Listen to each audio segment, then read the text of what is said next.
Hello wadau wetu wa KingoFarm. Leo hii nitawaelekeza au nitawaambia experience ambayo tumeipata kutoka kwenye kundi letu la WhatsApp. Kama mnavyojua tuna lile kundi la mafunzo ambalo huwa linatoa madarasa ya ufugaji kwenye kundi la WhatsApp, ambalo hilo kundi huwa ada yake ni shilingi 8,000 kwa muda wa miezi miwili. Ukilipia unaweza ukauliza maswali ukajibiwa, ukihitaji ushauri utapewa, na pia huwa tunaelekeza ule uleaji wa vifaranga, na huwa pia tunatoa ushauri kwa makampuni ambayo yanafanya vizuri kwenye vifaranga pamoja na chakula. Ukituuliza kama umejiunga na ile kundi, tutakuelekeza sehemu gani ambapo vifaranga wao wako vizuri, pia tutakupa na sifa za vifaranga hao, lakini vile vile na chakula ambacho kiko vizuri tunaweza tukakushauri ambacho unaweza ukakitumia, ambacho vinapatikana kwenye makampuni mbalimbali, kwa sababu tuna experience kutoka kwenye makampuni mbalimbali, tumeshafanya nao kazi, na pia tuna watu wengi ambao tunao kwenye kundi la WhatsApp wanatoa vifaranga sehemu mbalimbali na chakula sehemu mbalimbali. Kwa hiyo tunapata vitu vingi kutoka kwao, tunajifunza, lakini vile vile na sisi wenyewe tunafanyia tafiti kutoka kwenye makampuni hayo. Ukijiunga na hili kundi utapata huduma kama hizo ambazo nimekutajia. Sasa kitu ambacho nataka ni share na wewe ni kile kitu ambacho tumekipata kwa msimu huu wote kuanzia Januari mpaka hapa tulipofika. Tumepitia changamoto nyingi sana za magonjwa ya kuku. Kwa wale wafugaji wa kuku, nadhani wengi mtakuwa mnajua changamoto zilikuwa ni nyingi sana. Changamoto hizi zilisababishwa na mvua. Mvua zilikuwa nyingi sana kwa maeneo mengi ambapo mvua zilisumbua. Nadhani kwenye ufugaji wa kuku tulikutana na changamoto mbalimbali za magonjwa, ikiwemo ugonjwa wa mafua. Mafua ya kuku yalikuwa ni changamoto. Kuna ndui, changamoto ya ndui nayo ilikuwa kubwa sana, kwa sababu ni mbu saizi ni wengi. Kama tunavyojua ugonjwa wa ndui unasababishwa na mbu. Mbu akimng'ata kuku wanapata ugonjwa wa ndui. Kwa hiyo kwa safari hii pia tulipitia changamoto nyingi sana za huo ugonjwa wa ndui kwa sababu ya uwepo wa mbu, mafua, wakati mwingine hata kideri pia kimetusumbua sana sana sana kwa kipindi hiki. Sasa nitakuelekeza chanjo za muhimu ambazo ni muhimu sana sana ukawapa kuku wako mara kwa mara, chanjo za dukani na za asili. Nimeziweka katika makundi mawili, chanjo au niseme ni chanjo mbili, ambazo hizi yani hakikisha wewe mfugaji unajiandaa nazo, unakuwa makini nazo, unahakikisha umewapa. Kama ni za dukani basi wape, lakini pia usiache kuwapa za asili. Wengi pia tumepitia hii changamoto, wengi anakupigia simu anakuambia aliwapa chanjo ya Newcastle lakini kuku wake wamepata kideri. Aliwachanja ndui lakini wamepata ndui. Kwa hiyo hapa tumejifunza tutumie chanjo zote mbili, za dukani na za asili. Kwa hiyo nisikilize mpaka mwisho ili ujue chanjo gani ambazo ni the best kwa wewe mfugaji. Wakati wowote uweke tahadhari, kwa sababu ukipatwa na magonjwa hayo shambani kwako inakuletea hasara kubwa sana na inakuwa ni mtihani sana kwenye kutibu. Sasa kwa hii kipindi ambacho tumetoka kukipitia, kipindi cha mvua nyingi sana. Chanjo ya kwanza ambayo ni muhimu sana sana sana kuwapa ni chanjo ya kideri na mafua. Ile chanjo ya NDIB kwa wale ambao wanatumia za dukani. NDIB ni chanjo ambayo iko vizuri sana. Kwa mfano kwa wanaochukua vifaranga saizi Silverland, nimeona wanakuja wale vifaranga wakiwa tayari wamepewa hii chanjo. Lakini pia nakushauri na wewe unaweza ukawapa tena hii chanjo ya NDIB, inakinga mafua na kideri.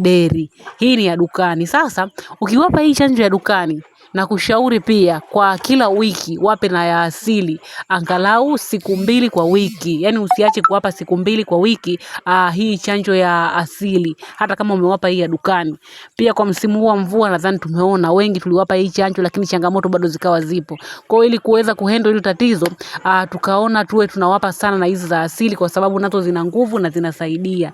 Tuwape za dukani na za asili pia tuwape. Ya dukani ni hiyo NDIB, ukienda kwenye maduka makubwa unaikuta hii chanjo ya NDIB unaweza kuwapa. Lakini kwa upande wa hizi za asili, kwenye upande wa chanjo ambayo huaga tunaweka au mimea ambayo huwa tunachanganya ili tuweze kukinga kideri pamoja na mafua kwa wakati mmoja, huwa tunatumia aloe vera, kitunguu maji, kitunguu saumu, tangawizi na pilipili. Unaweza kuongeza pia na limau. Huwa tunawapa kwa muda wa siku 2 kwa wiki kwa ajili ya kuwakinga. Kwa kipindi ambacho kinakuwa kina changamoto sana, na kushauri kwa wiki siku 2 watengenezee mchanganyo wa design hiyo.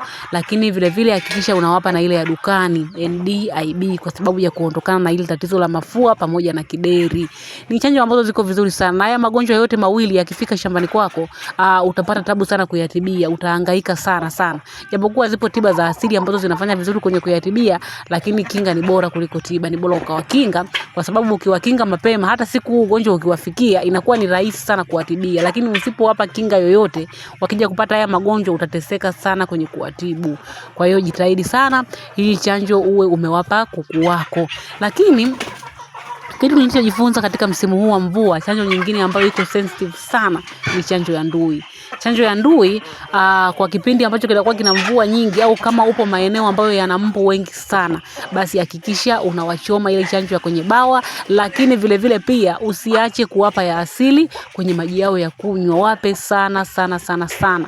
Na pia kuzunguka shamba lako, kama upo maeneo ambayo yana mbu sana, maeneo yale ya kuzunguka shamba lako, panda ile mimea ambayo mbu huwa hawaipendi, sio rafiki kwa mbu. Kuna mimea kama mchaichai, mvumbasi na majani fulani hivi ni ya porini, sijajua exactly jina lake anaitwaje, lakini nikiyapata naweza nikayaweka kwenye video nyingine kama picha ili miaone. Ni majani fulani hivi hapo sana porini, ni majani ambayo mbu huaga hawayapendi. Kwa hiyo kuzunguka lile eneo la banda, basi weka mimea kama hiyo. Lakini mle bandani pia kama una wavu ule mdogo mdogo unaweza kuweka, na pia hakikisha unawapa sana hizi za asili, wape sana sana sana za asili ambazo zinakinga ndui. Zipo, kuna limau, aloe vera pamoja na pilipili kichaa pia huwa tunazitumia sana, pamoja na kitunguu saumu kwa ajili ya kukinga ndui. Kuna cactus ile ambayo huwa tunaita pia ulimi wa ng'ombe, huwa tunaitumia pia kwenye kukinga ndui. Basi hakikisha pia kila wiki unawapa, kama upo maeneo ambayo yana mbu sana sana sana. Kama una kile kitabu chetu cha tiba za asili,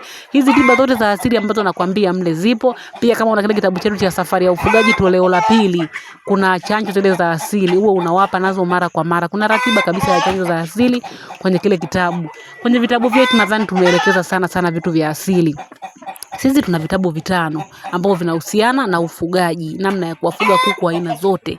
Tuna safari ya ufugaji, tiba za asili, ufugaji wa broiler, ufugaji bora wa kuku wa kienyeji, pamoja na muongozo maalum wa ufugaji kwa kutumia tiba za asili. Hiki cha muongozo maalum ni kitabu ambacho kinakupa booster pamoja na kinga za asili za kuwapa kila siku kuku wako, na ratiba kamili, labda Jumatatu kitu fulani, Jumanne kitu fulani, Jumatano, mwezi mzima mpaka mwezi wa 2 kila siku. Kama unapenda sana kutumia booster za asili pamoja na kinga za asili, basi tunakushauri ununue kitabu. Kitakupa mwongozo mzuri sana. Kama kuku wako hawatagi, wamedumaa, mle kuna maelekezo. Kama kuku wamedumaa ufanye kitu gani, kuna formula ya chakula na booster za kuwapa kila siku. Kama kuku wako hawatagi, kuna formula ya kutaga na booster za kuwapa kila siku, ambazo ukizifanya hivyo ukafuata hiyo ile ratiba kwa muda wa siku 7, utakuwa umeona matokeo makubwa sana. Kila kitabu gharama yake ni shilingi 10,000 tu. Ukilipia unatumiwa soft copy ya kitabu kwa njia ya WhatsApp na unaendelea kuwahudumia kuku wako, au kwenye email tunaweza kukutumia. Lakini pia tulikuwa tuna lile darasa la kutengeneza incubator ya boxi. Hili darasa ada yake ni 10,000 tu, mpaka leo hii lipo. Ukihitaji unapewa mafunzo yote, pia tunakutumia na kitabu. Kwa 10,000 tu tunakutumia kitabu, tunakupa na madarasa yote, unajifunza namna ambavyo unaweza kutengeneza incubator ya bei ndogo kabisa ya kutumia box, ambao utatengeneza wewe mwenyewe nyumbani kwako. Vile vile tunauza incubator. Tuna incubator za mayai 60 na kuendelea mpaka mayai 1000. Inategemea unataka incubator gani. Tuna incubator ambazo zinafanya kazi vizuri kwa asilimia zaidi ya 95. Zinatotolesha vizuri kabisa. Ni incubator, achana na hizi incubator za Mchina. Hizo ni incubator imara na zinafanya vizuri kabisa. Kama unahitaji, tunasafirisha mikoa yoyote ndani ya Tanzania na nje ya Tanzania. Kama utakuwa una uhitaji wa huduma zetu, basi chukua namba hapo kwenye video na utupigie au utumie ujumbe.